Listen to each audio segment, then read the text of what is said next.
আচ্ছা, আজকে যেটা প্রথমে পড়াবো বলেছিলাম সেদিন সেকেন্ড পেপারে যেটা রয়ে গিয়েছিল শব্দ ভান্ডার। শব্দ ভান্ডার আজকে পড়াবো। আর তার সাথে যদি কারো সেকেন্ড পেপারে কোনো চ্যাপ্টার নিয়ে সমস্যা থাকে বলতে বলেছিলাম। আর সেকেন্ড পেপারে শব্দ ভান্ডারটা কমপ্লিট করার পর যদি টাইম থাকে তাহলে ফোর্থ পেপারে শেষের দিকে যে গ্রামার পোর্শন কিছুটা বাকি ছিল সেটা শুরু করব। আমার কথা কি ক্লিয়ার শোনা যাচ্ছে? হ্যাঁ ম্যাম।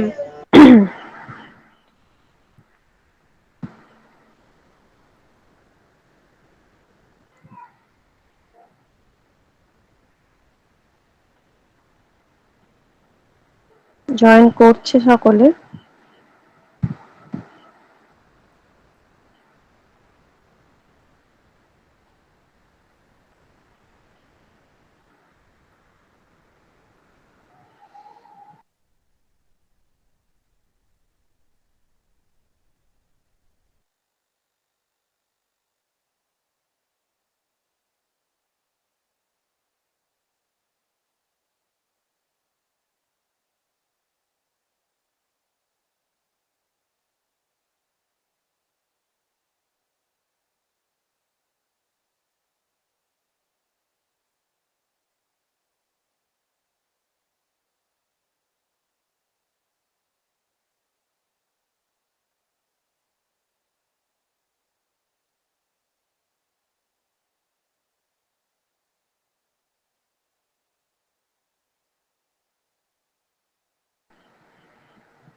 স্যার, ক্লাসটা কি শুরু করে দেবো? হ্যাঁ ম্যাম, কন্টিনিউ করুন। কারণ এখন অ্যাটেন্ডেন্স এরকমই থাকে 13-14 মতো। Okay ma'am. আচ্ছা, আমরা শব্দ ভান্ডার শুরু করব। আচ্ছা, শব্দ ভান্ডার, শব্দ ভান্ডার যে নামটা রয়েছে নামটার মধ্যেই মানে এর অর্থটা রয়েছে, সেটা হচ্ছে যে কোনো ভাষার একটা মুখ্য সম্পদ হচ্ছে তার শব্দ ভান্ডার। ঠিক আছে?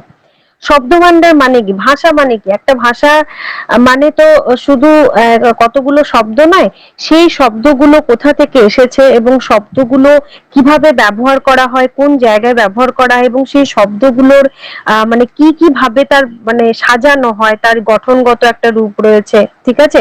একটা ধ্বনিতাত্ত্বিক রূপ রয়েছে, একটা রূপতাত্ত্বিক রূপ রয়েছে, এই সবকিছু মিলিয়ে হচ্ছে শব্দ ভান্ডার। আর বাংলা শব্দ ভান্ডারে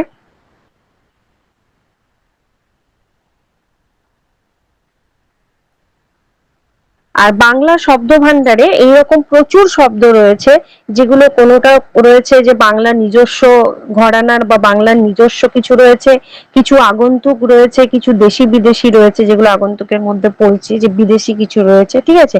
এই সব কিছু নিয়ে আমরা আলোচনা করব। প্রথমেই চলে আসি যে বাংলা ভাষার শব্দ ভান্ডারকে উৎসগত বিচারে তিনটি শ্রেণীতে ভাগ করা হয়। কি কি? মৌলিক বা নিজস্ব, আগন্তুক বা কৃতঋণ, কৃতঋণ মানে কি, বাইরে থেকে এসেছে যেটা আগন্তুক, এবং নবগঠিত মানে একেবারেই নতুন ভাবে শব্দটা তৈরি হয়ে সেটা বাংলা শব্দ ভান্ডারে বসেছে। মৌলিক বা নিজস্ব শব্দের আবার তিনটে ভাগ রয়েছে, একটা হচ্ছে তৎসম, একটা অর্ধ তৎসম, আর একটা হচ্ছে তদ্ভব। ঠিক আছে?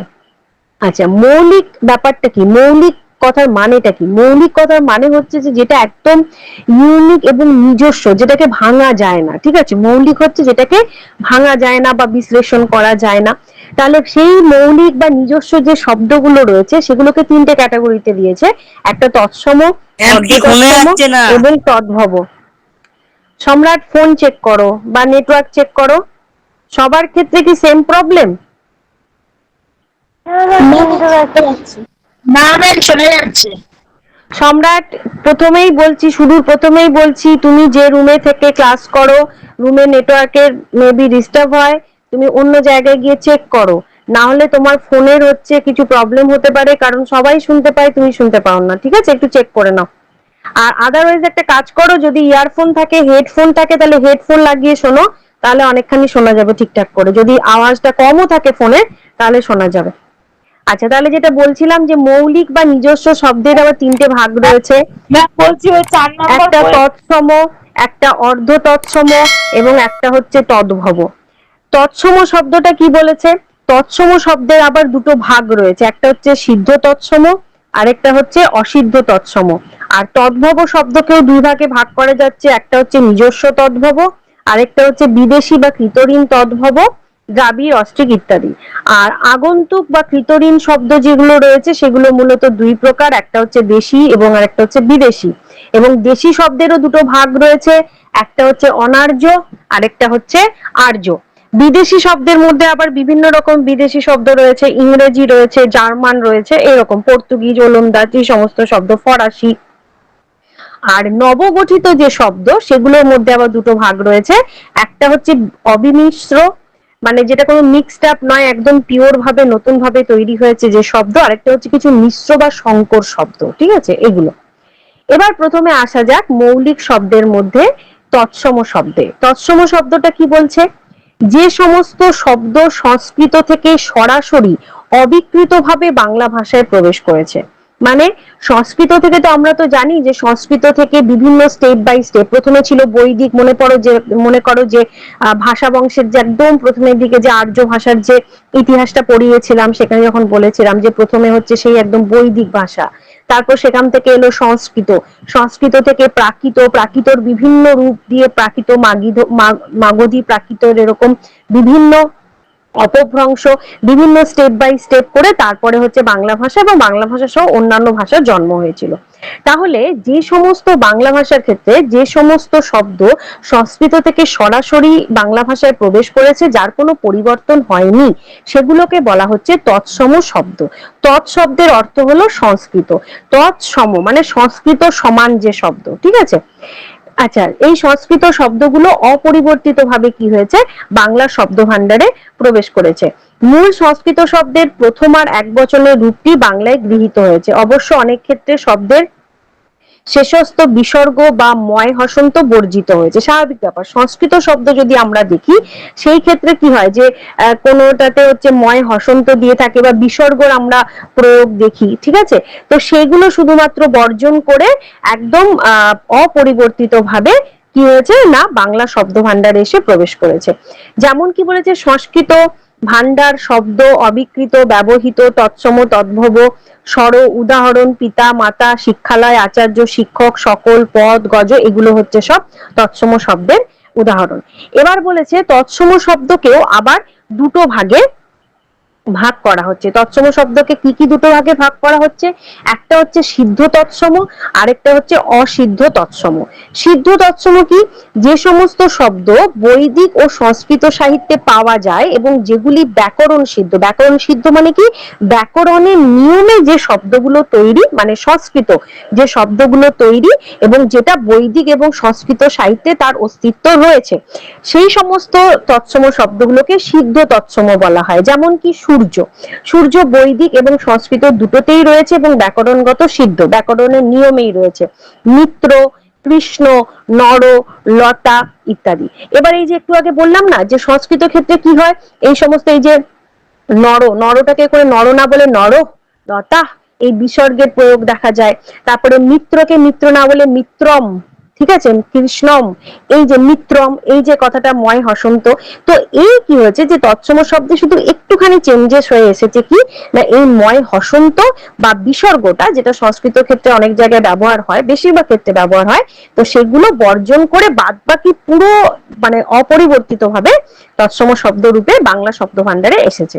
তাহলে সিদ্ধ তৎসম কি বললাম, যে যেগুলো বৈদিক এবং সংস্কৃত সাহিত্যে পাওয়া যায় এবং যেগুলো ব্যাকরণ সিদ্ধ, মানে একদম পিওর তৎসম, পিওর সংস্কৃত, যেগুলো সরাসরি বাংলা ভাষাতে এসেছে। অসিদ্ধটা কি? অসিদ্ধটা হচ্ছে তার অপোজিট হয়ে যাবে, কি? যে সমস্ত শব্দ বৈদিক বা সংস্কৃত সাহিত্যে পাওয়া যায় না। তাহলে বলবে যে ম্যাম যদি পাওয়া যায় না তাহলে সেটা কি করে তৎসম হলো? কিছু কিছু শব্দ থাকে যে শব্দগুলো সাহিত্যের ক্ষেত্রে তার হয়তো প্রয়োগ নেই, কারণ আমরা জানি যে ভাষা দু রকম হয়, একটা হচ্ছে কথ্য আর একটা হচ্ছে লিখিত। তাহলে এমন অনেক শব্দ থাকে যেগুলো আমরা লেখার ক্ষেত্রে ব্যবহার করি, কিন্তু আমরা মানে মুখে বলার ক্ষেত্রে সেগুলো ব্যবহার করি না, আবার মুখে কথা বলার ক্ষেত্রে ব্যবহার করি, লেখার ক্ষেত্রে সেগুলো ব্যবহার করি না। ঠিক আছে, সব শব্দ কি আমরা দৈনন্দিন জীবনে যে সমস্ত কথাগুলো বা যে সমস্ত শব্দগুলো ব্যবহার করি, সবগুলো তো নিশ্চয়ই আমরা লেখার ক্ষেত্রে ব্যবহার করি না, তাই না? তো এই ডিফারেন্সটা রয়েছে। তো ঠিক সেই রকম মানে সেই রকম ভাবে সংস্কৃতর ক্ষেত্রেও যে সমস্ত শব্দ বৈদিক বা সংস্কৃত সাহিত্যে পাওয়া যায় না, সংস্কৃত ব্যাকরণ সিদ্ধ নয়, অথচ প্রাচীনকালে মৌখিক সংস্কৃতে প্রচলিত ছিল। ব্যাপারটা কিছুই না, ব্যাপারটা একদম ইজি। কি ইজি? অসিদ্ধ তৎসম মানে হচ্ছে একদম সেই সময় মুখে কি মানুষ তো কথাও বলতো সংস্কৃততে, তা মৌখিক যে সংস্কৃতটা ছিল সেই সংস্কৃত থেকে যে সমস্ত শব্দগুলো সরাসরি বাংলা শব্দ ভান্ডারে এসেছে। তাহলে মৌখিক সংস্কৃতটা সাহিত্যে ছিল না, মানে সংস্কৃত সাহিত্যে ছিল না, এবং ব্যাকরণ সিদ্ধও নয়।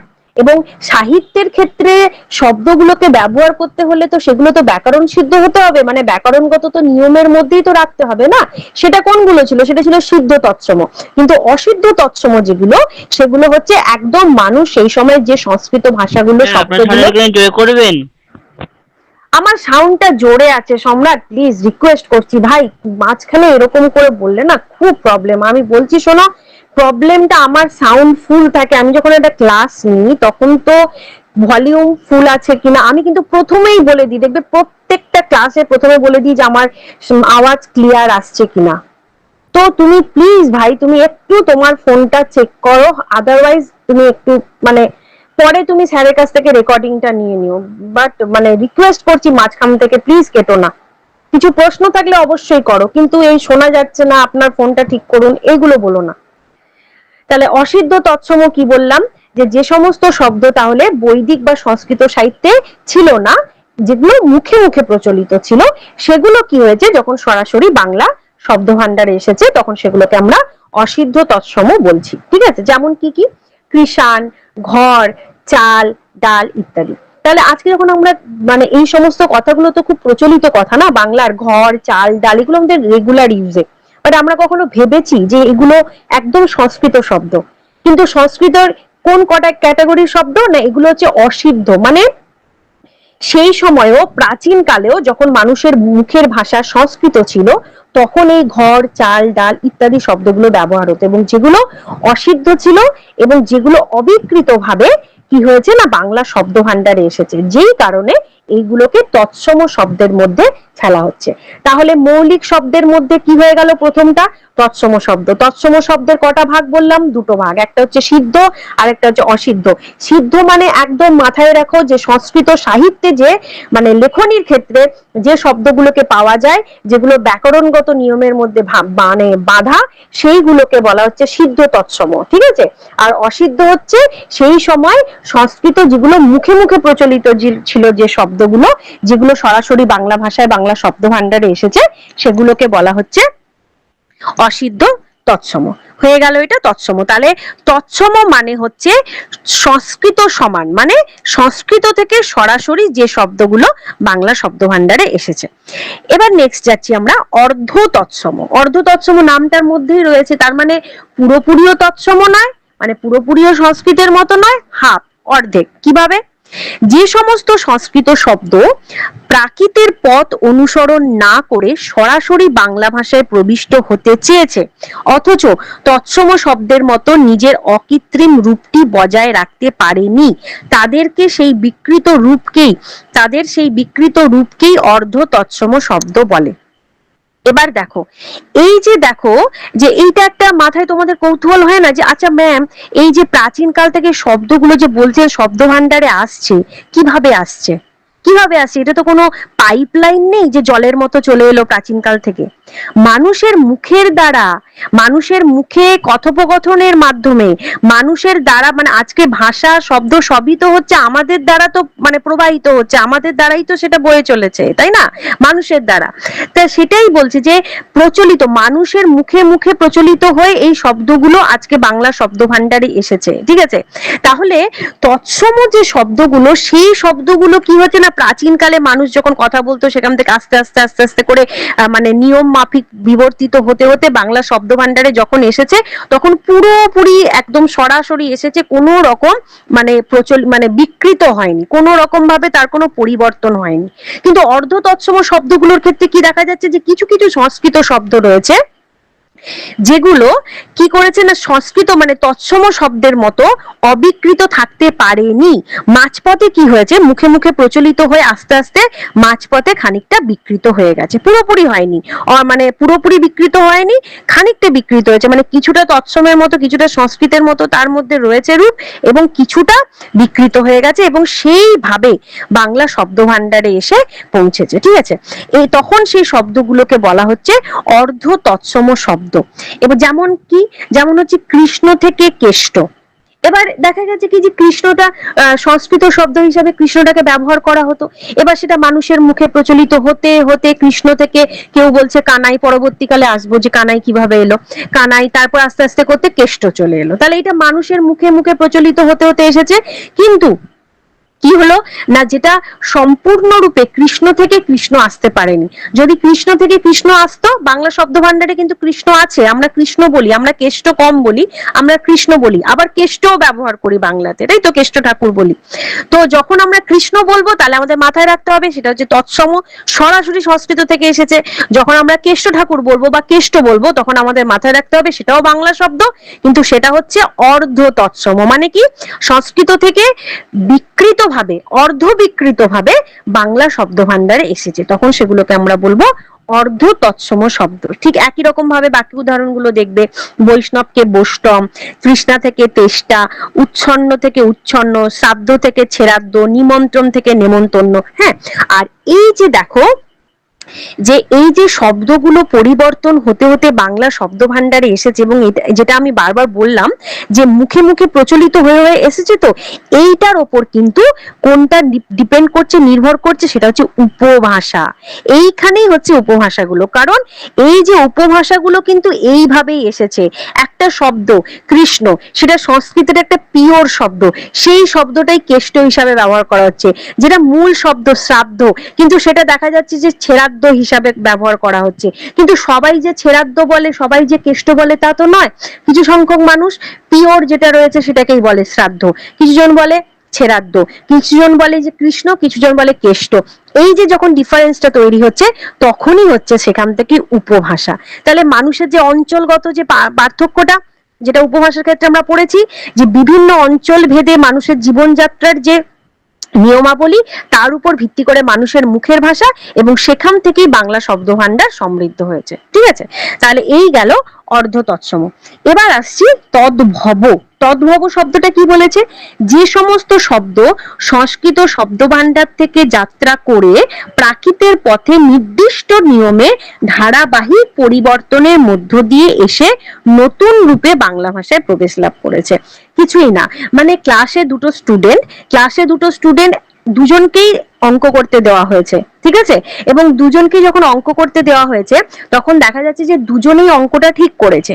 একজন কি করেছে, পুরো নিয়ম মানে অঙ্কটা ঠিক করেছে, মানে কি অঙ্কের যে মানে ধরো যে ফলাফলটা, সেই ফলাফলটা ধরো 10, দুজনেরই 10 বেরিয়েছে। এবার দেখা যাচ্ছে যে একজন কি করেছে স্টুডেন্ট, যে পুরো সূত্র যেটা রয়েছে স্টেপ বাই স্টেপ, একদম 1 থেকে 5 পর্যন্ত যতগুলো স্টেপ রয়েছে প্রত্যেকটা স্টেপকে, 5টা স্টেপই একদম ক্লিয়ার করে 10-এ মানে ফলাফল 10-এ এসেছে। আরেকজন কি করেছে, মোটামুটি ভাবে এক দুটোকে মানে স্টেপ জ্যাম করে করে সিকোয়েন্সটাকে মিলিয়ে দিয়ে 10-এ আনসারটা করে দিয়েছে। আনসার কিন্তু দুজনেরই ঠিক, দুজনেই মার্কস পাবে, কিন্তু এখানে দেখা যাচ্ছে কি একজন নিয়মের মধ্যে দিয়ে এসে পৌঁছেছে, আরেকজন নিয়মের মধ্য দিয়ে না করে কিছুটা এসেছে নিয়মের মধ্যে, কিছুটা কি করেছে স্টেপ জ্যাম করে, গ্যাপ করে, বিকৃত করে তারপর এসে রেজাল্টে পৌঁছেছে। এইখানে হচ্ছে সেই দুটো স্টুডেন্ট কে কে, একটা হচ্ছে অর্ধ তৎসম, একটা হচ্ছে তদ্ভব। তদ্ভব হচ্ছে সেই স্টুডেন্ট যে সুন্দরভাবে 5টা স্টেপকে নিয়ম মাফিক করে বাংলা শব্দ ভান্ডারে রেজাল্টটাকে মিলিয়ে দিয়েছে, ঠিক আছে, বাংলা শব্দ ভান্ডারে এসেছে। আর অর্ধ তৎসম হচ্ছে সেই স্টুডেন্ট যে প্রথমে এসেছিল একটা নিয়ম মেনে, যে সংস্কৃত থেকে যে নিয়মটা, সেই নিয়ম মেনে, কিন্তু মাঝপথে বিকৃত হয়ে গিয়ে পুরোপুরি নিয়ম ফলো করতে না পারে, বিকৃত হয়ে গিয়েছে, বাট আলটিমেট রেজাল্টটা মানে বাংলা শব্দ ভান্ডারে কিন্তু স্থান করে নিয়েছে। তাহলে তদ্ভব কি হলো? তদ্ভব হচ্ছে সংস্কৃত শব্দ থেকে যে শব্দগুলো প্রাকৃত, অপভ্রংশ, এই যে নিয়মগুলো রয়েছে, এই যে সূত্রগুলো রয়েছে বাংলা ভাষায় আসার আগে, তো সেই নিয়মগুলোকে ফলো করে সেই নিয়ম মাফিক বাংলা শব্দ ভান্ডারে এসে পৌঁছেছে, তখন সেগুলোকে বলা হচ্ছে তদ্ভব শব্দ। তৎ শব্দের অর্থ হলো সংস্কৃত, আর ভব শব্দের অর্থ হলো উৎপন্ন, মানে সংস্কৃত থেকে উৎপন্ন। কি বলেছে, উদাহরণ কি বলেছে, যেমন বলছে কর্ণ, কর্ণ মানে কান যেটা আমরা বলি, তাহলে কর্ণটা সংস্কৃত, পিওর সংস্কৃত, মানে তৎসম শব্দ কর্ণ। সেখান থেকে কি হলো, প্রাকৃততে এলো কণ্হ, এবার তারপর কণ্হ থেকে এলো কান, ঠিক আছে। তার আগে দেখো একটা দিয়েছে যে কানু থেকে কানাই, ঠিক আছে, যেটা কৃষ্ণর ক্ষেত্রে বলা হচ্ছে।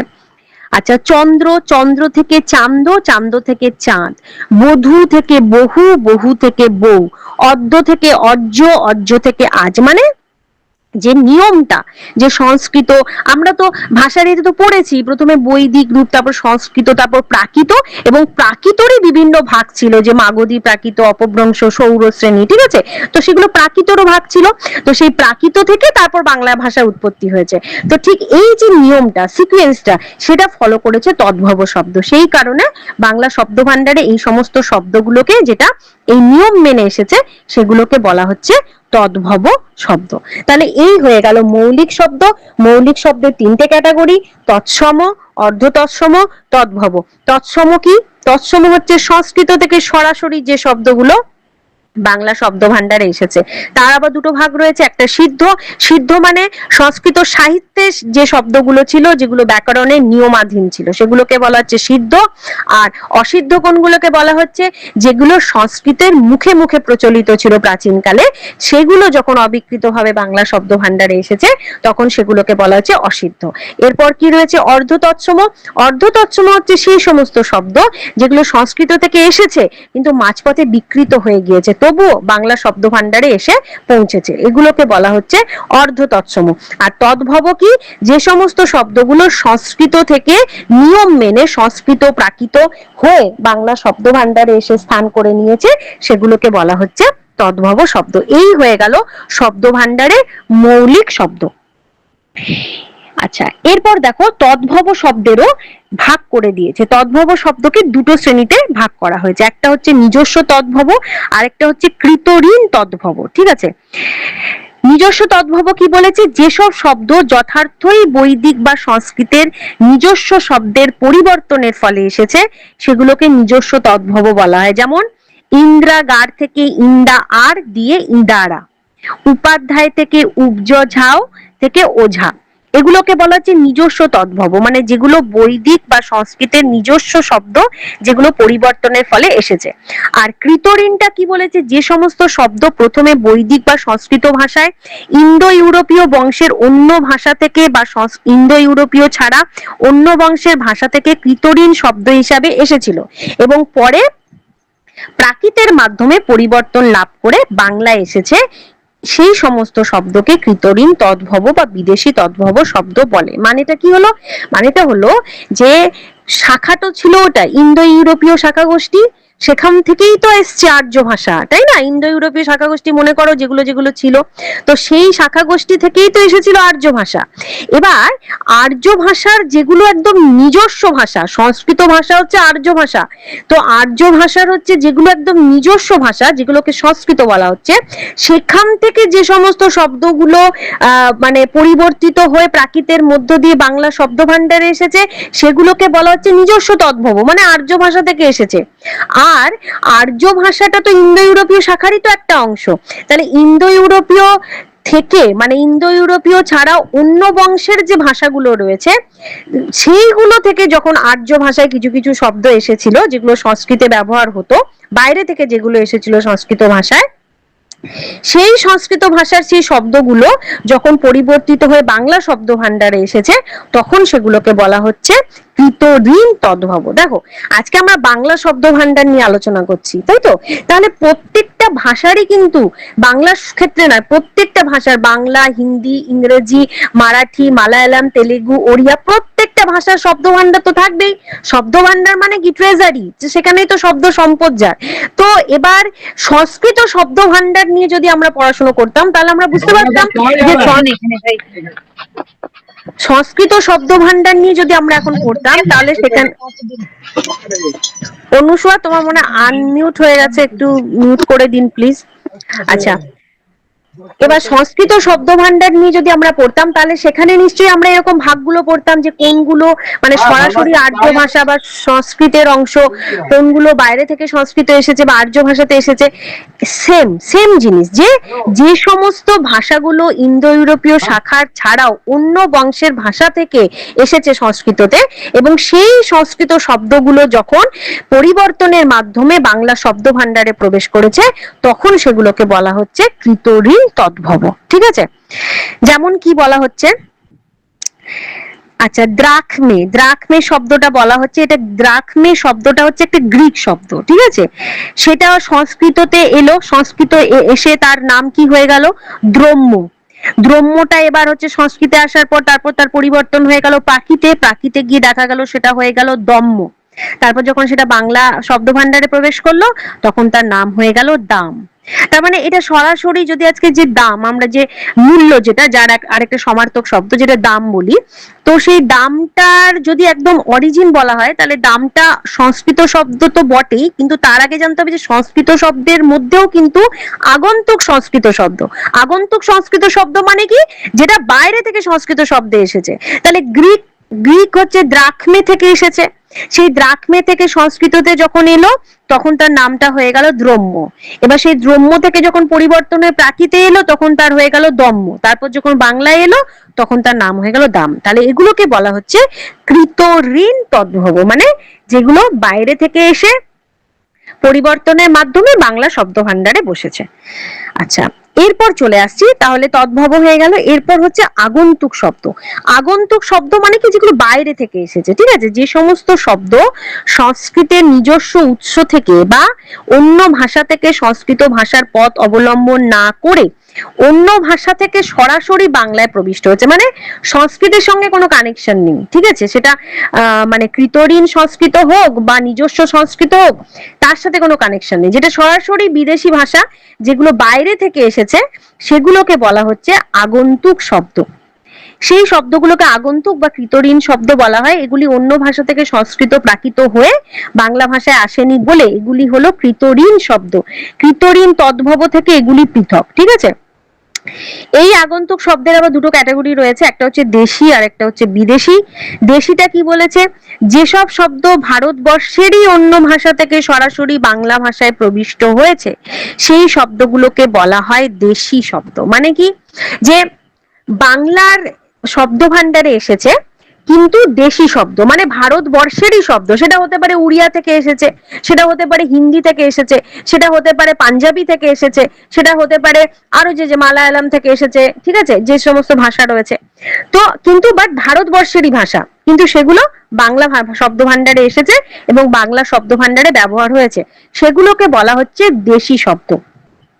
আর বিদেশি শব্দ কোনগুলোকে বলা হচ্ছে? যেটা ভারতবর্ষের বাইরের দেশ থেকে অথবা ভারতবর্ষের অন্যান্য প্রদেশ থেকে যে সমস্ত শব্দ স্বরূপে বা কিঞ্চিত পরিবর্তিত রূপে বাংলা ভাষায় প্রবিষ্ট হয়েছে সেই শব্দগুলোকে বিদেশি শব্দ বলা হচ্ছে। ঠিক আছে, নামেই বোঝা যাচ্ছে দেশি শব্দ মানে ভারতবর্ষের অন্যান্য জায়গা থেকে যে শব্দগুলো এসেছে বাংলাতে, আর বিদেশি হচ্ছে ভারতবর্ষের বাইরে থেকে এসেছে। দেশি শব্দের মধ্যে কি বলছে?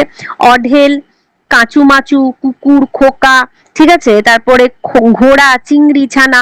বারবার ধরে বলছি, উদাহরণটাই হচ্ছে মাল্টিপল চয়েসের জন্য এই শব্দ ভান্ডারের প্রশ্ন থাকবে। তার কারণ হচ্ছে চট করে দিয়ে দিল ডিঙি। ডিঙি শব্দটি কি ধরনের শব্দ? শব্দ ভান্ডারের কি ধরনের শব্দ? তৎসম, অর্ধ তৎসম, দেশি না বিদেশি? তখন এখানে আনসার করতে হবে। তো ওই জন্য প্রত্যেকটা মানে তৎসম হোক, তদ্ভব হোক, অর্ধ তৎসম হোক, আগন্তুক হোক, দেশি বিদেশি, সবগুলোর কিন্তু যেটা তোমাদের মাথায় রাখতে হবে, সংজ্ঞা তো আমি বুঝিয়ে দিচ্ছি যে কিভাবে হচ্ছে এসেছে বা কাকে বলে, কিন্তু তোমাদের এক্সামের জন্য যেটা মনে রাখতে হবে সেটা হচ্ছে এই শব্দগুলো, যে কোনটা কোন শ্রেণীর শব্দ। তাহলে যতগুলো রয়েছে সবগুলোকে মুখস্থ করে ফেলতে হবে, এবং মুখস্থ শুধু করলে হবে না, মাথায় রাখতে হবে। শুধু মুখস্থ করলে কিন্তু গুলিয়ে যাবে এতগুলো শব্দ, তাই মাথায় রাখতে হবে। বিশেষ করে না এইগুলো দেয়, এই যে ডিঙ্গি, ঢেকি, হ্যাঁ, তারপরে এই যে পাঠা, মুড়ি, থোর, এইগুলো হচ্ছে খুব কনফিউজড করা, তাই জন্য এগুলো বেশিরভাগ ক্ষেত্রে দেয়। তো তবুও তোমরা পুরোটা কিন্তু একদম মাথার মধ্যে রাখবে। এগুলোকে বলা হচ্ছে দেশি শব্দ। আচ্ছা, বিদেশি শব্দ কোনগুলো বলা হচ্ছে? বিদেশি শব্দ তো বিভিন্ন রকমের হয়। একদম নিচে যদি চলে আসি, আরবি থেকে দেখো বিভিন্ন রকমের শব্দ এসেছে, অছিলা, আকচার, আক্কেল, আদালত। এবার বলবে ম্যাম এই এতগুলো শব্দ আমাদের মনে রাখতে হবে? কিচ্ছু করার নেই, মনে রাখতেই হবে, কারণ এইখানেই হচ্ছে মাল্টিপল চয়েস আর ডেসক্রিপটিভ যে প্রশ্ন পরীক্ষা, দুটো পদ্ধতি, এইখানেই হচ্ছে তফাৎ। আমি বারবার বলি না যে যদি লেখা পরীক্ষা হয়, মানে ডেসক্রিপটিভ পরীক্ষা যদি হয়, তাহলে সেটা মোর দ্যান ইজি হচ্ছে মাল্টিপল চয়েস। তার কারণ হচ্ছে যে যদি শব্দ ভান্ডারে তোমাদের বড় প্রশ্ন হিসাবে দিত যে আগন্তুক শব্দের শ্রেণী বিভাগ করে বুঝিয়ে দাও সংক্ষেপে, তখন তোমার যতগুলো মনে আছে, ধরো আরবি থেকে 4টে যদি মনে রাখো, 4টে উদাহরণ দিলে কোনো ফ্যাক্টর না, সেক্ষেত্রে নাম্বার পাবে। সেক্ষেত্রে তুমি 4টে লিখলেও নাম্বার পাবে, 2টো লিখলেও নাম্বার পাবে। বাট মাল্টিপল চয়েসে তুমি কি করে বুঝবে? হঠাৎ করে ভেতর থেকে দিয়ে দিল দৌলত, কোন ধরনের বিদেশি শব্দ? এবার এতগুলোকে কিন্তু মাথায় রাখতে হবে যে আরবি শব্দ, দৌলত হচ্ছে বিদেশি আরবি শব্দ। তাই এইটার কোনো রাস্তা নেই, এইটা একদম গুলে খেয়ে নিতে হবে, এইটা একদম সে মুখস্থ করে মাথার মধ্যে মানে প্র্যাকটিস করতে হবে, প্রতিদিন খাতায় লিখে লিখে প্র্যাকটিস করতে হবে, কারণ কোন মাঝখান থেকে কোন শব্দটা দিয়ে দেবে সেটা কিন্তু বলা খুব মুশকিল। ঠিক আছে, কিছু কিছু শব্দ থাকে দেখো যেগুলো আমরা নিজেরাই পরিচিত। আজকে যদি চেয়ার দিয়ে দেয়, তো চেয়ারটা ইংরেজি থেকে এসেছে, এটা আমরা বলতেই পারি, ঠিক আছে। কিন্তু কিছু কিছু শব্দ যেগুলো রয়েছে, যেমন এই যে বললাম দৌলত শব্দটা, এইটা যে আরবি থেকে এসেছে, বা খালাসি, খেসারত, এরকম গোসল, এরকম অনেক শব্দ রয়েছে যেগুলো আরবি। আবার ফার্সিতেও রয়েছে, যেমন নাশপাতি, নাশপাতি শব্দটা দিয়ে দিল। এবার নাশপাতি শব্দটা দিলে কনফিউজড হয়ে যাব, মনে হবে এটা কি দেশি শব্দ, বা এটা কি হচ্ছে মানে দেশিরও যে দুটো ভাগ রয়েছে সেই শব্দ, নাকি বিদেশি শব্দ। এবার বিদেশি শব্দের কোন শব্দ মাথাতেও আসবে না যে ফার্সি, তখনই আসবে যদি এটাকে ভালো করে একদম গুলে খেয়ে নিতে পারো। তো সেই কারণে এটার কিন্তু কোনো সূত্র নেই, কোনো এর রাস্তা নেই, এর একটাই রাস্তা, যেটাকে লিখে লিখে অঙ্ক কষার মতো লিখে লিখে মাথার মধ্যে রাখতে হবে। কত নাম্বার বই পড়াচ্ছেন? তোমাকে আর পড়তে হবে না, না আমি তুমি শুনে যাও। পাচ্ছি না। 2 নাম্বার না 4 নাম্বার? আমি হচ্ছে এটা সেকেন্ড পেপার পড়াচ্ছি, সেকেন্ড পেপারে একদম লাস্ট চ্যাপ্টার। আচ্ছা, ঠিক এরকম ভাবে রয়েছে শব্দ ভান্ডার, আরবি ফার্সির মিশ্রণ। আরবি ফার্সির মিশ্রণ যেটা রয়েছে, যে আদম শুমার, ওকালত নামা, কুচকাওয়াজ, কোহিনূর, জমাদার, জরিমানা, এগুলো সব মুখস্থ করবে। বারবার বলছি, প্রত্যেককে বলছি মুখস্থ করবে, মুখস্থ করে খাতায় বারবার ধরে লিখবে। ঠিক আছে, দেখো এখানে রয়েছে। আচ্ছা, উদাহরণগুলো আর বলছি না, এগুলো পড়ে নেবে। আমি একদম চলে আসছি 5 নাম্বারে। 5 নাম্বারে দেখো নবগঠিত শব্দ। নবগঠিত শব্দ কি বলছে? নবগঠিত শব্দ হচ্ছে, নামেই রয়েছে, নতুন ভাবে গঠন হয়েছে। বাংলা শব্দ ভান্ডারে নবগঠিত শব্দের মধ্যে কিছু শব্দ অবিমিশ্র রয়েছে, যেমন অনিকেত, অতিরেক ইত্যাদি। বাকি শব্দগুলো হচ্ছে মিশ্র বা সংকর শব্দ। নবগঠিত শব্দ হচ্ছে বাংলা শব্দ ভান্ডারে যেগুলো নতুন ভাবে তৈরি করা হয়েছে, না সেটা সংস্কৃত থেকে এসছে, না বিদেশ দেশি কিছু শব্দ নিয়ে। কোনো কোনো শব্দে দেখা গেছে যে কোনো মিশ্রণ ঘটানো হয়নি, সেই শব্দগুলো তৈরি করা হয়েছে কোনো মিশ্রণ বা সংকর শব্দ মানে না করে, সেগুলোকে বলা হচ্ছে অবিমিশ্র। আর মিশ্র বা সংকর শব্দ কি বলছে? এক শ্রেণীর শব্দের সঙ্গে অন্য শ্রেণীর উপসর্গ, প্রত্যয় ইত্যাদি যোগে অথবা বিভিন্ন শ্রেণীর শব্দের পারস্পরিক সংযোগে যেসব নতুন শব্দের সৃষ্টি হয় সেগুলিকে সংকর শব্দ বলা হয়। এবার এর মধ্যে দেখো কি বলছে, মানে কি, এই দেখো তৎসম শব্দ রয়েছে, তার সাথে কিছু বাংলা শব্দ। তৎসম শব্দ মানে কি বলেছি আমি? সংস্কৃত, তার সঙ্গে বাংলা শব্দ। পিতা, ঠাকুর, পিতাটা আমরা জানি সংস্কৃত থেকে, মানে তৎসম শব্দ থেকে, সরাসরি সংস্কৃত থেকে তৎসম বাংলা শব্দ ভান্ডারে এসেছে, মানে তৎসম। তার সাথে ঠাকুর হচ্ছে একটা বাংলা শব্দ, মানে দেশি শব্দ যেটাকে বলেছি। পিতা ঠাকুর, মাতা ঠাকুরানী, নির্ভুল, নিশ্চুপ। এই নির্ভুলটা কিভাবে হলো? এই যে বিভিন্ন যে প্রত্যয় করে, সন্ধি করে, ব্যাকরণের যে সমস্ত নিয়মগুলো রয়েছে যে শব্দ গঠনের, ঠিক আছে, প্রত্যয় যোগ করে, কোথাও হচ্ছে সন্ধির মাধ্যমে, হ্যাঁ, তো সেই রকম ভাবে যখন নতুন শব্দ তৈরি করা হচ্ছে সেগুলোকে মিশ্র বা সংকর শব্দ বলছে। তৎসম আর বিদেশি শব্দ যোগ করে কি হচ্ছে? হেড, পণ্ডিত। পণ্ডিতটা হচ্ছে তৎসম, হেড এখানে হচ্ছে বিদেশি। হেড মানে কি? ইংরেজি শব্দ, এখানে হচ্ছে তৎসম বিদেশি শব্দ। বসন্ত বাহার, লাট ভবন, নৌবহর, ভোগ দখল, ঠিক আছে। মানে কিছু কিছু ক্ষেত্রে, মানে এখন হয়তো তোমাদের এই সমস্ত প্রশ্ন দেবে না, পরবর্তীকালে যখন তোমরা হায়ার স্টাডিজ করবে, মানে মাস্টার ডিগ্রি যখন পড়বে, তখন জানো তো এইরকম ভাবেও প্রশ্ন দিয়ে দেয়, যে এই যে ধরো দিয়ে দিল লাট ভবন, দিয়ে বলে যে এর মধ্যে ভেঙে দেখাও। মানে এগুলো মাল্টিপল চয়েসের কথা বলছি না, মাল্টিপল চয়েস তো এই হালে এসেছে। যদি আমি একটা মানে সরাসরি যেগুলো পরীক্ষার নিয়ম, লিখিত পরীক্ষা, ব্রড প্রশ্ন, সেই ক্ষেত্রে কিভাবে দিয়ে দেয় ব্যাকরণের ক্ষেত্রে, যে দিয়ে দিল লাট ভবন, নির্ণয় করো, মানে মানে কোন কোন শব্দ হচ্ছে ভেঙে হয়েছে, মানে কোনটা কি শব্দ সেটা করো। সেই ক্ষেত্রে কি দেখাতে হয়? লাট, লাট হচ্ছে ইংরেজি শব্দ, মানে বিদেশি শব্দ, তার আর প্লাস তার সাথে হচ্ছে ভবন, ভবনটা হয়ে গেল কি? তৎসম শব্দ। এইভাবে দেখাতে হয়, ঠিক আছে। এরপর কি হয়েছে? বিদেশি প্লাস বাংলা শব্দ। হাট, বাজার। বাজারটা হচ্ছে কি শব্দ? বাজারটা হচ্ছে এখানে ইংরেজি শব্দ, কারণ আমরা জানি আমরা কিন্তু ইংরেজিতেও বাজার শব্দটাই ব্যবহার করি, তাই না? মাস্টার মশাই, ছাদ সরঞ্জাম, গাড়ি বারান্দা, মার্কা মারা, হ্যাঁ, তো এই শব্দগুলো হলো বিদেশি প্লাস বাংলা শব্দ। বিদেশি শব্দের সাথে বিদেশি শব্দ যোগ করে কি? উকিল, ব্যারিস্টার, দুটোই ইংরেজি শব্দ, মানে বিদেশি শব্দ। জজ সাহেব, খোদ মালিক, কাগজ পেন্সিল, দরজা জানলা, এগুলো সব হচ্ছে বিদেশি প্লাস বিদেশি। তৎসম শব্দের সঙ্গে বাংলা প্রত্যয় যোগ করে একলা, দীপালি, লক্ষ্মীমন্ত। তৎসম শব্দের সাথে বিদেশি প্রত্যয় যোগ করে দাতাগিরি, শিক্ষানবিশ, প্রমাণসই, এগুলো সব কিন্তু মনে রাখতে হবে। বাংলা শব্দের সঙ্গে তৎসম প্রত্যয় যোগ করে আমিত্ব, রানিত্ব। এবার দেখো এইগুলো মাল্টিপল চয়েসের ক্ষেত্রে কিন্তু তোমাদের না এইভাবে বলবে না যে এর মধ্যে কোনটা বাংলা কোনটা তৎসম, ওরকম বলবে না। দিয়ে দিল ধরো ফুলদানি, দিয়ে বললো যে ফুলদানিটা কি ধরনের শব্দ ভান্ডারের কোন শ্রেণীর শব্দ, তখন হবে আনসারটা মিশ্র বা সংকর শব্দ, ঠিক আছে। তখন সেখানে আনসারটা হবে মিশ্র বা সংকর শব্দ।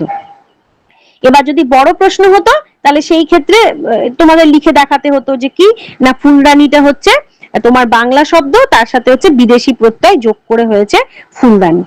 বিদেশি শব্দের সঙ্গে তৎসম প্রত্যয় যোগ করে নাবালকত্ব, খ্রিস্টীয়। বিদেশি শব্দের সঙ্গে বাংলা প্রত্যয় যোগ করে শহুরে, তারপর গোলাপি, খেয়ালি। বিদেশি শব্দের সাথে বিদেশি প্রত্যয় যোগ করে ডাক্তারখানা, হররোজ, নকল নবিশ, এগুলো, ঠিক আছে। তাহলে এই হয়ে গেল শব্দ ভান্ডার। আচ্ছা, তাহলে কি হলো? প্রথমে গেল মৌলিক শব্দ, তারপর হচ্ছে আগন্তুক শব্দ। এটা হচ্ছে শব্দ ভান্ডারের দুটো মেন ক্যাটাগরি। এবার মৌলিকের মধ্যে, এরপর মৌলিকের মধ্যে রয়েছে কি? মৌলিকের মধ্যে রয়েছে তিনটে ভাগ, একটা হচ্ছে তৎসম, আরেকটা হচ্ছে অর্ধ তৎসম, একটা হচ্ছে তদ্ভব। এবার তৎসম শব্দেরও রয়েছে দুটো ভাগ, একটা হচ্ছে সিদ্ধ, একটা হচ্ছে অসিদ্ধ। আর তদ্ভবকেও বলা হচ্ছে দুটো ভাগের মধ্যে ভাগ করা হচ্ছে, একটা হচ্ছে নিজস্ব তদ্ভব আর একটা হচ্ছে কৃতঋণ তদ্ভব, হ্যাঁ। আর অর্ধ তৎসম একটাই রয়েছে। আচ্ছা, এরপর যেটা বলা হচ্ছে আগন্তুক, আগন্তুককে আবার দুটো ক্যাটাগরিতে ভাগ করা হচ্ছে, একটা দেশি একটা বিদেশি। দেশি কোনগুলোকে বলছে? যেগুলো ভারতবর্ষেরই নিজস্ব শব্দ, যেগুলো বাংলায় এসছে কিন্তু বাংলার বাইরে আর কি, ঠিক আছে, ভারতের অন্যান্য জায়গা থেকে যে শব্দগুলো বাংলা শব্দ ভান্ডারে এসেছে। আর বিদেশি শব্দ কোনগুলো? যেটা ভারতবর্ষের বাইরে থেকে বাংলা শব্দ ভান্ডারে এসে যুক্ত হয়েছে, তারই মধ্যে বিভিন্ন ভাগগুলো রয়েছে। আচ্ছা, এবার এই শব্দ ভান্ডার নিয়ে কারোর যদি কোনো প্রশ্ন থাকে বলো। আমি যতটা সম্ভব আমি খুবই ক্রিস্টাল ক্লিয়ার ভাবে আজকে বোঝানোর চেষ্টা করেছি, এরপরেও যদি কারো কোনো প্রশ্ন থাকে বলো।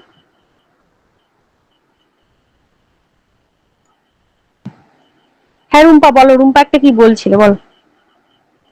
বললাম ফুলদানিটা একটু ভেঙে বলবেন? ভাঙাই তো আছে, ভাঙাই তো রয়েছে। ফুলটা তো বাংলা শব্দ, আর দানি, ফুলটা যদি বাংলা হয় তাহলে বাদ বাকি যেটা রয়েছে সেটা হচ্ছে ওই শব্দ, দানিটা হচ্ছে সেই শব্দ।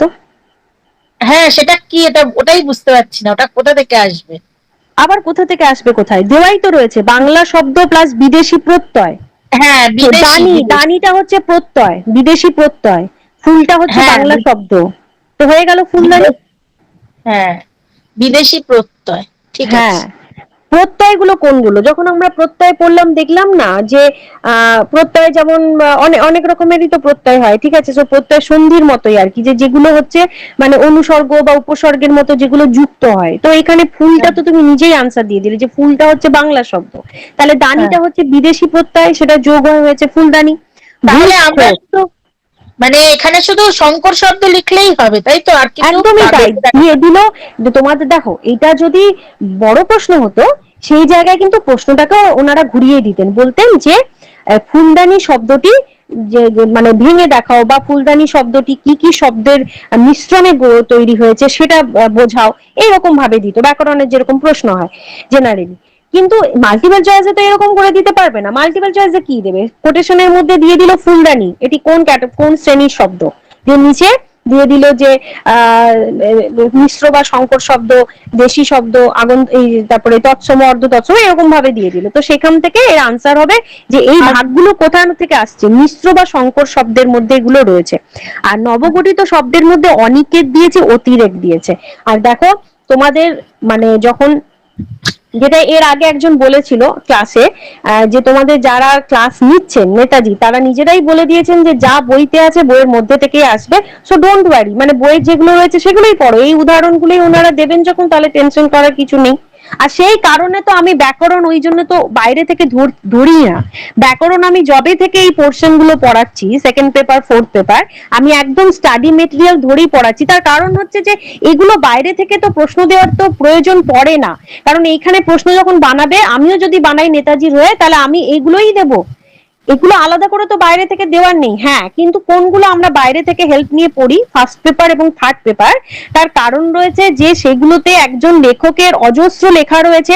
সেখানে দেখা যাচ্ছে নেতাজিতে উপন্যাসটার নাম দিয়ে দিয়েছে, লেখকের নাম দিয়ে দিয়েছে, সালটা দেয়নি। সালটা একটু অন্যরকম হয়, অন্যরকম হয়, বা নামটা অন্যরকম হয়, বা কোন পত্রিকায় প্রকাশ হচ্ছে অন্যরকম হয়। তো আমাদের সেই ক্ষেত্রে কমপ্লিট না, মানে আমি আজকে একটা বঙ্কিমচন্দ্র চট্টোপাধ্যায়ের উপন্যাসের নাম যখন কৃষ্ণকান্তের উইল, যখন এই নামটা যখন উপন্যাসটা পড়বো, তখন শুধু কৃষ্ণকান্তের উইল বঙ্কিমচন্দ্র লিখেছেন এইটুকু জানাটাই হচ্ছে মানে কাজ নয়।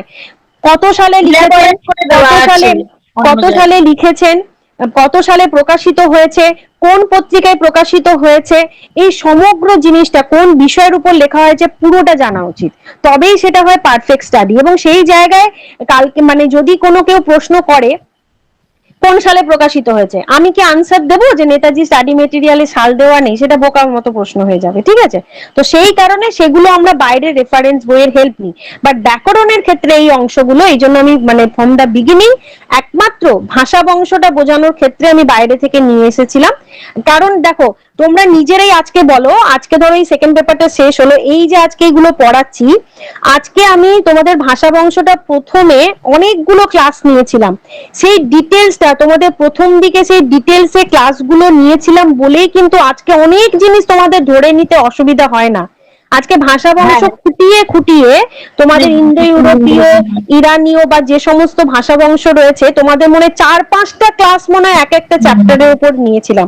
এবং সেগুলো তখন নিয়েছিলাম বলে কিন্তু আজকে যখন আমি এগুলো বলছি তোমাদেরকে যে ইন্দো ইউরোপীয় ছাড়া বাইরে থেকে এসেছে, অস্ট্রিক থেকে, দ্রাবিড় থেকে, তোমাদের কাছে ইজি, তোমাদের পুরো মানে মাথার মধ্যে সেই পিকচারাইজেশনটা হয়ে গেছে আমার ক্লাসে। আশা করি যে ম্যাম তখন এই সময় যখন আজকে বলছি যে সংস্কৃত ভাষা মানে তো আর্য ভাষা থেকে এসেছে, তো আর্য ভাষাটা ইন্দো ইউরোপীয়, তো এবার বাইরে থেকে কিছু শব্দ এসেছিল, ইন্দো ইউরোপীয় ছাড়াও বাকি শব্দ ছিল, এগুলো সব আমরা বিস্তৃতভাবে আলোচনা করেছি, যেটা কিন্তু স্টাডি মেটেরিয়ালে ছিল না।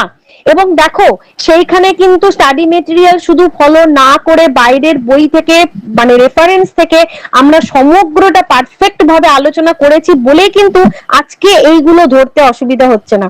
আর না হলে কিন্তু আজকে এগুলো ধরতে গেলে বারবার হোঁচট খেতে হতো আমাকে। আজকে এগুলো যখনই তোমাদের যে কৃতঋণ শব্দ, এই কৃতঋণ শব্দগুলো যখনই বোঝাতে হতো তোমাদেরকে, আবার বোঝাতে হতো আমাকে যে আর্য ভাষা থেকে কিভাবে মাগধী প্রাকৃত হয়ে অপভ্রংশ হয়ে তারপর বাংলা ভাষা এলো, এইটা আগে বোঝাতে হতো, তবেই তারপর তোমাদেরকে আমরা বোঝাতে পারতাম যে তদ্ভব শব্দটা কি, সেটা নিজস্ব তদ্ভব কি বা কৃতঋণ শব্দ তদ্ভব কি, ঠিক আছে? তো এইটাই হচ্ছে যে যেইখানে আমার মনে হয়েছে আমি সেইখানে সেই কারণে মানে সম্পূর্ণটা তোমাদের পড়িয়ে রেখেছি, কারণ মানে পড়ানোর ক্ষেত্রে বিষয়টার ক্ষেত্রে কখনো কঞ্জুসি করা উচিত নয়। আজকে এই যে শব্দ ভান্ডারে যে শব্দগুলো রয়েছে তোমাদেরকে কেন বলছি যে তোমরা কষ্ট করে প্রত্যেকটা মুখস্থ করো, তার কারণ রয়েছে যে ভাই আর কোনো উপায় নেই তোমাদের। তার কারণ রয়েছে যে এর এতগুলো যে লিস্ট দিয়েছে, কি করে জানবে বলো এর মধ্যে থেকে কোনটা দিয়ে দিয়েছে? বাট আমি এইটুকু ডেফিনেটলি শিওর যে দেখো তোমরা যেভাবে স্টাডি করছো প্রত্যেকে যারা সিরিয়াসলি করছো, এবং যেহেতু তোমরা এই যে ভাগগুলো জানো না যে কিভাবে আর্য থেকে মাগধী প্রাকৃত হয়ে অপভ্রংশ হয়ে সৌর শ্রেণী হয়ে বাংলায় এসেছে, এই ভাগগুলো যেহেতু তোমাদের মোটামুটি ভাবে যারা সিনসিয়ারলি ফ্রম দা বিগিনিং আমার ক্লাস করেছো, তোমাদের ক্ষেত্রে কিন্তু 2-3 বার চোখ বোলালেই তোমরা কিন্তু ধরে নিতে পারবে। যেরকম আমি আজকে শব্দটা পড়েই বলে দিতে পারছি যে এর মধ্যে কোনটা বিদেশি শব্দের মধ্যে ইংরেজি শব্দ কোনটা। যেমন রুম্পা তুমি নিজেই আমাকে প্রশ্ন করলে যে ফুলদানিটা কি করে হলো, দিয়ে নিজেই আনসার দিলে ফুলটা তো বাংলা, তো ফুলটা যদি বাংলা হয়ে যায় তো বাকি রইলো তো বিদেশি প্রত্যয়, তাহলে সেটা বিদেশি প্রত্যয়। আনসার তুমি নিজেই বললে, কিন্তু আনসারটা তুমি নিজেই বললে। তো এইটাই কিন্তু হচ্ছে সেই লাভের লাভ, ঠিক আছে? যাই হোক, শব্দ ভান্ডার নিয়ে কারোর কোনো যদি প্রশ্ন না থাকে, আর সেকেন্ড পেপারে কারোর কোনো চ্যাপ্টারের প্রশ্ন রয়েছে, আজকে কিন্তু সেকেন্ড পেপারে ক্লাস আমি এন্ড করব, আমি কিন্তু সেকেন্ড পেপার আর ধরবো না। তাই যা কারোর যদি কোনো প্রশ্ন থাকে কোনো চ্যাপ্টার নিয়ে আমাকে করে নিতে পারো। আর যদি শব্দ ভান্ডার থেকেও থাকে করতে পারো, যে কোনো চ্যাপ্টার থেকে যে কোনো যদি কোনো রকম কনফিউশন থাকে বলতে পারো। তারপর হ্যাঁ বলো পিয়ালি, বলো। ওই যে কৃতঋণ তদ্ভব যেটা বললেন ওটা আরেকবার একটু বলে দেবেন? একদম শিওর। কৃতঋণ তদ্ভবটা কি বলছে দেখো, তদ্ভবটা বুঝেছো তো? তদ্ভব বলছে যে যে সমস্ত শব্দগুলো মানে সংস্কৃত থেকে বাংলা শব্দ ভান্ডারে একটা নিয়ম মেনে এসেছে। কিভাবে নিয়ম? প্রথমে ছিল সংস্কৃত শব্দ, সেখান থেকে হয়েছে প্রাকৃত, প্রাকৃত থেকে এসেছে বাংলা শব্দ ভান্ডারে, ঠিক আছে? এবার সেই তদ্ভব শব্দগুলোরও আবার দুটো ভাগ বলেছে, একটা হচ্ছে কৃত ঋণ। কৃত ঋণ কথা অর্থ হচ্ছে মানে ধার করা শব্দ, যেটাকে বলে ধার করা। এবার বাইরে থেকে এসেছে কিভাবে না, সংস্কৃত শব্দ ভান্ডারেও এমন কিছু শব্দ রয়েছে যেগুলো মানে আর্য ভাষার সংস্কৃত শব্দর ভান্ডারের নিজস্ব সংস্কৃত শব্দ নয়, মানে নিজস্ব শব্দ নয়, সেগুলো সংস্কৃত শব্দ ব্যবহার হয়েছে বাট বাইরে থেকে এসেছে। আমরা জানি যে ইন্দো ইউরোপীয় শাখা থেকেই তো আর্য ভাষা এসেছে, তাহলে ইন্দো ইউরোপীয় শাখা ছাড়াও তো আরো অনেকগুলো শাখা ছিল, দ্রাবিড়, অস্ট্রিক, এই ধরনের আরো অনেকগুলো শাখা ছিল।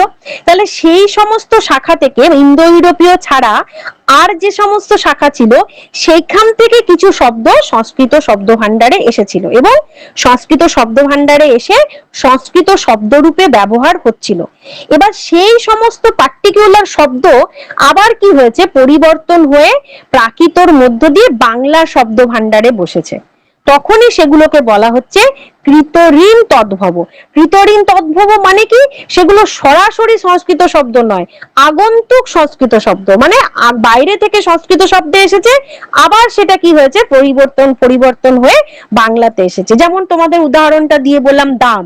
আজকে যখন বাংলা শব্দ ভান্ডারে দাম যখন আমরা বলি, তখন এই দাম শব্দটা হচ্ছে একটা তদ্ভব শব্দ। এবার সেটা কিভাবে এসেছে, গ্রিক থেকে এসেছে। আগে হচ্ছে মানে অরিজিন হচ্ছে গ্রিক, মানে প্রথমে ধরবো যে সংস্কৃত শব্দ ভান্ডারে কিভাবে এলো, গ্রিক থেকে এসেছে। গ্রিকে কি ব্যবহার করা হচ্ছে, দ্রাখমে। সেই দ্রাখমে থেকে কি হলো, সংস্কৃততে এলো, সংস্কৃততে হয়ে কি হলো, দ্রম্য। দ্রম্য মনে হয় দ্রম্য, তাই তো? দ্রম্য থেকে তারপরে মানে আমি পিডিএফটা ক্রস করে গিয়েছি তাই জন্য হচ্ছে বলছি, দাঁড়াও উদাহরণটা কোথায় গেল, ব্রহ্ম থেকে দম্ম, দম্ম থেকে দাম। ব্রহ্ম। এবার ব্রহ্ম থেকে কি হলো, যখন প্রাকৃততে এলো তখন সেখানে হয়ে গেল দম্ম, দম্ম থেকে হয়ে গেল দাম। তাহলে কৃত ঋণ, পিয়ালি মাথায় রাখো যে এটা ধার করা, মানে সংস্কৃত কারোর কাছ থেকে ধার করেছিল। মানে আরো ইজি করে দিচ্ছি, ধরো তোমার একটা বন্ধু রয়েছে তার নাম হচ্ছে মৌসুমী, তুমি কি করলে যে তার কাছ থেকে মৌসুমীর কাছ থেকে বললে মৌসুমী তুই আমাকে 100 টাকা ধার দে, তো ও তোমাকে বললো যে ঠিক আছে তোকে আমি দেবো।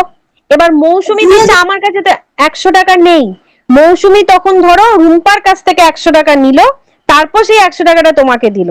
তার মানে মৌসুমীর কিন্তু ওটা নিজস্ব টাকা নয়, মৌসুমী অন্যের কাছ থেকে ধার করেছে তারপর তোমাকে দিয়েছে। সেম অ্যাজ সংস্কৃতর নিজস্ব শব্দ নয়, সংস্কৃত সেটাকে ধার করে সেই সংস্কৃত শব্দে এসেছে, সেটা আবার পরিবর্তন হয়ে বাংলা শব্দ ভান্ডারে এসেছে, তখনই সেটাকে বলা হচ্ছে কৃত ঋণ তদ্ভব। ক্লিয়ার? ম্যাম, কৃতঋণ তদ্ভবকে কি আগন্তুক বলা যায়? একদমই বিদেশি আগন্তুক তদ্ভব। বলা যাবে না। বিদেশি তদ্ভব। দাঁড়াও, একদমই হচ্ছে আগন্তুক বলা যাবে না। এবার বলবে কেন ম্যাম? তার কারণ রয়েছে যে এটা তো পরিবর্তন হয়েছে। আগন্তুক মানে কি? আগন্তুকের মধ্যে আমরা কি দেখছি যে একটা রয়েছে দেশি, একটা রয়েছে বিদেশি। আগন্তুক শব্দ কিন্তু কোনো পরিবর্তন হয়নি। আগন্তুক শব্দ আজকে যখন আমরা চেয়ার টেবিল বলছি, সেই চেয়ার টেবিল কিন্তু ইংলিশেও চেয়ার টেবিল, সেটা অবিকৃত ভাবেই পরিবর্তন না হয়েই বাংলাতে ব্যবহার হচ্ছে, তখনই সেটা আগন্তুক হচ্ছে। বাট আজকে তো হচ্ছে কৃতঋণ যে তদ্ভব, ধরো দ্রাখমে, আজকে তো আমরা দ্রাখমে তো ইউজ করছি না, আমরা তো দাম বলছি। তার মানে সেটা হচ্ছে বাইরে থেকে সংস্কৃত শব্দে এসেছিল, বাট সেটা তো পরিবর্তন হয়ে হয়ে এসেছে, তো সেটা কি করে হচ্ছে আগন্তুক শব্দ হবে? সংস্কৃত শব্দ ভান্ডারের ক্ষেত্রে মানে ওই দ্রাখমে শব্দটা থেকে জন্ম হয়েছিল, সেই ক্ষেত্রে সংস্কৃত শব্দ ভান্ডারে সেটা হতে পারে হচ্ছে আগন্তুক শব্দ, কিন্তু বাংলা শব্দ ভান্ডারের ক্ষেত্রে কিন্তু সেটা কৃতঋণ তদ্ভবই হবে, সেটা কখনোই আগন্তুক হবে না। আগন্তুক তখনই, আগন্তুক গুলো হচ্ছে দেশি বিদেশি যেগুলো, যেগুলো অবিকৃত ভাবে বাংলাতেই ব্যবহার করা হয়েছে, ঠিক আছে, বাইরে থেকে এসেছে। কিন্তু কৃতঋণ তদ্ভব যেটা রয়েছে সেটা বাইরে থেকে এসেছে সংস্কৃতে, কিন্তু সংস্কৃত থেকে আবার যেরকম নিয়ম রয়েছে অ্যাজ ইউজুয়াল প্রাকৃতের মধ্য দিয়ে বাংলা শব্দ ভান্ডারে এসেছে। ক্লিয়ার? ম্যাডাম, বেয়াদব শব্দটা উর্দু না? এক সেকেন্ড সাবির, হ্যাঁ তুমি বলো, একটা প্রশ্ন বারবার করছিলে, বলো। ম্যাম, এখানে মানে বইতে দেওয়া আছে বাংলা ভাষার শব্দ ভান্ডারকে উৎসগত বিচারে মোট 3টে শ্রেণীতে ভাগ করা যায়। 1 মৌলিক বা নিজস্ব, 2 আছে আগন্তুক বা কৃতঋণ, আর 3 আছে নবগঠিত। তাই বললাম যে আগন্তুক আর কৃতঋণ কি এক? না, কৃতঋণ শব্দটা এখানে ব্যবহার করা হচ্ছে, তোমরা এখানে একটা কনফিউশন করছো। দেখো, কৃতঋণ মানে হচ্ছে ধার করা শব্দ, বাইরে থেকে যেটা এসেছে। এইখানে কিন্তু কৃতঋণ আর কৃতঋণ তদ্ভব দুটোর মধ্যে ডিফারেন্স রয়েছে।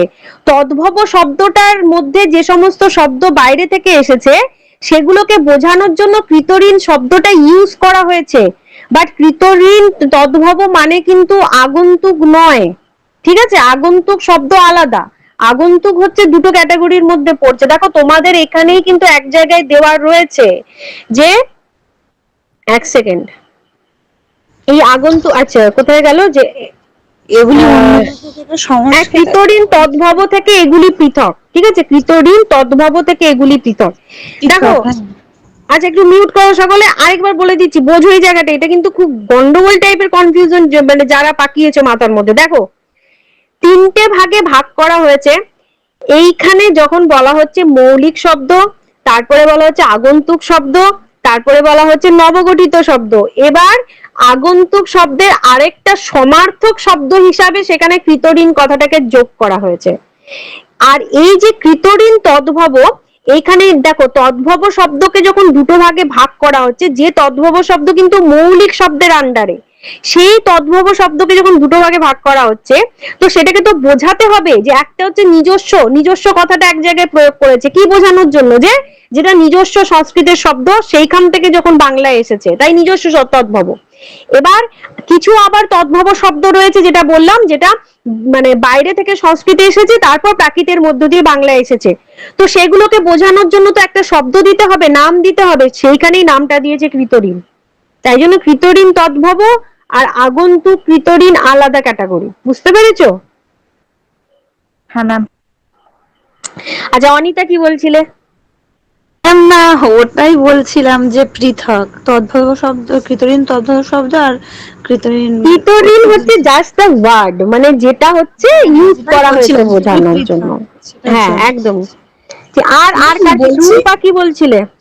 আর একটা কথা বলছি, বলছি অর্ধ তৎসমকে ভগ্ন তৎসম শব্দ বলা হয় তো? হ্যাঁ, ভগ্ন অর্ধ দুটোই তো হাফ, মানে যেটা ওই যে বললাম সেই স্টুডেন্ট যে স্টুডেন্ট প্রথমে নিয়ম ফলো করছিল তারপর না করে যেমন তেমন করে মিলিয়ে দিল। তো তো অর্ধ দশম হচ্ছে সেটাই, যে মানে এসেছিল সংস্কৃত থেকেই এসেছে, কিন্তু পুরোপুরি সংস্কৃত থেকে সরাসরি না এসে মাঝে বিকৃত হয়ে বাংলা শব্দ ভান্ডারে বসেছে, সেগুলোকে বলা হচ্ছে অর্ধ তৎসম। আচ্ছা, আর রুম্পা বলো। ম্যাডাম বেয়াদব শব্দটা কি আরবি থেকে না উর্দু থেকে, কোথা থেকে এসছে? দেখো এখানে লেখা আছে তো ক্যাটাগরি গুলো তো সব। আসলে আমি তো পিডিএফ দেখে পড়ছি, পিডিএফ থেকে খুলতে পারছি না। আমিও তো পিডিএফ দেখেই তো পড়ছি, এবার আমাকে খুঁজতে হবে ভাই, এত ছোট ছোট গুলোর মধ্যে কোথায় আছে বেয়াদব, অঙ্কে খুঁজতে হবে। তুমি পড়ে নিও রুম্পা, পড়ে নিও। তা এছাড়াও তোমার কাছে ঠিক আছে ম্যাডাম। রেফারেন্ট রমেশ্বর সর বই রয়েছে রুম্পা, আমি তোমার কোনো কথা শুনবো না, তোমার কাছে একটা পুরো ট্রেজারি রয়েছে বাংলা শব্দ ভান্ডারে। হ্যাঁ হ্যাঁ আচ্ছা। ঠিক আছে। আচ্ছা, এরপরে হচ্ছে আর আর কারোর প্রশ্ন সেকেন্ড পেপার নিয়ে, কারোর কোনো প্রশ্ন কোনো চ্যাপ্টার কোনো কিছু নিয়ে? সবাইকে বলেছিলাম কিন্তু স্টাডি করে রাখতে মানে দেখে রাখতে। আর কিন্তু আমি সেকেন্ড পেপারে নট এ সিঙ্গেল প্রবলেম আমি সলভ করব, কারণ দেখো বাকি পেপার গুলোও রয়েছে। আর কারোর কোনো সমস্যা কিছু? সেকেন্ড পেপার কিন্তু ক্লোজ করে দিচ্ছি। একদিন সময় দিন, আমার খুব একটা পড়া হয়নি, তাই জন্য যদি কোনো সেকেন্ড পেপার আর সেকেন্ড পেপারের জন্য কোনো সেকেন্ড পেপারের জন্য আরেকটা দিন আমি সময় দেব না। আগে হচ্ছে যে পেপার গুলো বাকি রয়েছে ফোর্থ ফার্স্ট থার্ড, তার সেটা আমি কমপ্লিট করব, সেটা করার পর যদি কোনো ক্লাস আমি পাই দেন আমি সেকেন্ড পেপার দেবো। সরি টু সে, দেখো আমি তোমাদের অনেস্টলি বলছি, তোমাদের এত খুঁটিয়ে খুঁটিয়ে তোমাদের নিজেদের নেতাজির টিচাররাও তোমাদের পড়ায় না, ঠিক আছে? তো সেই জায়গায় কিন্তু আমি প্রত্যেকটা সময় তোমাদের একটা টাস্ক দিয়েই যাই, ছোট বাচ্চাদের মতো দিয়ে যাই, যে তোমরা স্টাডি করবে, তোমরা নোটস বানাবে। সেটা কেন বলি, কারণ যখনই তোমরা নিজেরা নোটস বানাবে, নোটস তৈরি করবে, তখনই তো তোমাদের প্রবলেমটা তোমরা আইডেন্টিফাই করতে পারবে যে এই চ্যাপ্টারটা পড়তে গিয়ে নোটসটা তৈরি করতে গিয়ে আমার এখানে সমস্যা হয়েছে। এবার এইটা তো ভাই আমি করিয়ে দিতে পারবো না, এটা তো তোমাদেরকেই করতে হবে। তা আর এক্সট্রা ক্লাস কিসের জন্য বলো? সেকেন্ড পেপারে 3টে পেপার বাকি রয়েছে এখনো, আমাকে তো সেটাকেও তো কমপ্লিট করতে হবে। তাই জন্য মানে একদম নেওয়ার জন্য না, মানে আপনি যেটা বললেন যে জিজ্ঞাসা করার জন্য যদি কোনো প্রশ্ন থাকে সেটাই বললাম। একদমই তাই, সেই কারণেই আমি তো এটা আগের ক্লাসেই তো আশা করি বলে দিয়েছিলাম, যে আগের দিন বলিনি আমি যে সেকেন্ড পেপার ক্লোজ করব, শব্দ ভান্ডার সাথে সাথে, তাহলে একটু পড়াশোনা করে রাখতে হতো রুম্পা, যে কোন চ্যাপ্টারে আর কোনো কিছু বাকি আছে কিনা, কিছু আছে কিনা। ঠিক আছে, তা বলে তো এই নয় যে আমি মানে সেই কোনো প্রবলেম দিলে সেটা বলবো না। ঠিক আছে, বললাম তো যদি আর বাকি পেপার গুলো কমপ্লিট করার পর যদি আমি মানে ক্লাস অ্যারেঞ্জ করতে পারি, যদি সময় থাকে তাহলে ডেফিনেটলি আমি দেখে দেবো। বাট আমি একটা কথা বারবার ধরে বলছি, আমার তোমাদের এই টাস্ক গুলো দেওয়ার পেছনে কিন্তু এটাই এম থাকে, ঠিক আছে? যে তোমরা যত ঘাঁটবে, যত নোটস তৈরি করবে, ততই তোমরা নিজেরা প্রবলেম গুলো আইডেন্টিফাই করবে, তবেই তো তোমরা বলতে পারবে। না হলে যদি তোমরা মানে সেই দেখা গেল আজকে আমি ক্লাস নিলাম, আবার মানডেতে ক্লাস আছে, তার মাঝখানে জিরো, তোমাদের কোনো অ্যাক্টিভিটি নেই, পরীক্ষা তোমরা দেবে, আমি নই। তো তোমাদেরকে তো আলটিমেট তো স্টাডি করতে হবে। আর দেখো একটাই প্রশ্ন তোমাদের সবার থাকে যে ম্যাম আমরা পরীক্ষায় পাস, সবারই থাকে যে পরীক্ষা যেন পাস করে দাও। বারবার ধরে বলছি পাস তোমরা সবাই করবে, বাট আমি চাই ভালোভাবে পাস করো, যাতে তোমরা নিজেরাই, আমরা তো রয়েছি, আমাদের অর্গানাইজেশন আমরা তো রয়েছি তোমাদের হেল্প করার জন্য, বারবার ধরে বলছি যে সেই ব্যাক সাপোর্টটা তো আমরা দিচ্ছি, যে তোমাদের হেল্প করব। কিন্তু দেখো এইভাবে যেভাবে ক্লাস তোমাদের অ্যারেঞ্জ হয়েছে, ইউনিভার্সিটিতেও তোমাদের এরকম ভাবে ক্লাস দেয়নি, তোমরা নিজেরা সেটা জানো। তো তারপর আমি মনে করি যে আমাদেরও হেল্প লাগবে না, তোমরা যদি ঠিকভাবে ফলো করে, যদি যারা প্রথম থেকে সিরিয়াসলি ক্লাসগুলোকে করছো, তারা কিন্তু নিজেরাই নিজেদের প্রশ্নের আনসার দিয়ে সুন্দরভাবে পাস করে ভালো নাম্বার পেয়ে বেরিয়ে যাবে। তাছাড়াও কিন্তু তোমাদের বলা হয়েছে যে অনেকেই আছে, আমি বিভিন্ন রকম ভাবে তোমাদের হেল্প করার চেষ্টা করি, যারা ওয়ার্কিং রয়েছে, বাইরে রয়েছে, তারা যাতে হচ্ছে কিভাবে ক্লাসটা হচ্ছে, কিভাবে নোটস তৈরি হচ্ছে, বা কোনো ক্লাস যদি মিস করে, তাই জন্য আমি সমস্ত স্টুডেন্টদেরকে বলেছি তোমরা একে অপরকে কোঅপারেট করো, তোমরা নিজেরা যে নোটস তৈরি করছো সেগুলো চ্যাটে তোমরা শেয়ার করো, এবং করছে সেই সমস্ত স্টুডেন্টরা। এবং আমি সকলকে যারা যারা করে তোমাদের মেনি মেনি থ্যাংক ইউ এই কারণে বলবো যে তোমরা আমার রিকোয়েস্টটা রেখেছো, বাট তোমরা জানো না যেটা কত ভালো হ্যাবিট। গ্রুপ স্টাডি হচ্ছে সব থেকে ভালো, কারণ যখনই তোমরা এই নোটস গুলো দিচ্ছ, তোমরা ভেবো না যে তোমরা নোটস গুলো যখন দিচ্ছ সেটা প্রত্যেকে দেখছে। তোমরা আমাদের গ্রুপে যে 71 স্টুডেন্ট রয়েছে যারা ক্লাসও করে না, তারাও দেখছে, তাদেরও কোথাও না কোথাও উপকার হচ্ছে, প্লাস যে নোটসটা তৈরি করছে সেও কনফার্ম হয়ে যাচ্ছে যে আমি যে জিনিসটা তৈরি করলাম, স্টাডি করলাম, পড়লাম, নোটসটা তৈরি করলাম, সেটা ঠিক আছে। ভুল থাকলে কেউ না কেউ দেখবে ঠিক বলে দেয়, এই জায়গাটা এটা রয়েছে ঠিক করতে হবে, ওইটা রয়েছে ঠিক করতে হবে। তাহলে যে নোটস দিচ্ছে তারও উপকার হচ্ছে, বাকিদেরও উপকার। এইটাকেই বলা হয় গ্রুপ স্টাডি। সেটাও আমি তোমাদের একটা সিস্টেম রিকোয়েস্ট করেছিলাম, আমি তো তোমাদের জোর করতে পারি না, রিকোয়েস্ট করেছিলাম, তোমরা সেটা করছো। তো সব রকম দিক থেকে তোমাদের হেল্প করা হচ্ছে। এরপর বাদ বাকি হেল্পটা নিজেদেরকেই করতে হবে। এই যে চ্যাপ্টার গুলো যে সব শেষ হচ্ছে, আজকে খালি সেকেন্ড পেপারের ক্ষেত্রে নয়, প্রত্যেকটা পেপারের যে চ্যাপ্টার গুলো শেষ হচ্ছে, চ্যাপ্টার শেষ হওয়ার পর নিজেরা সেটা স্টাডি করো, দিয়ে দেখো সেখানে কোথায় তোমাদের কোনো কনফিউশন আছে কিনা, প্রশ্ন আছে কিনা, সেগুলোকে প্রথম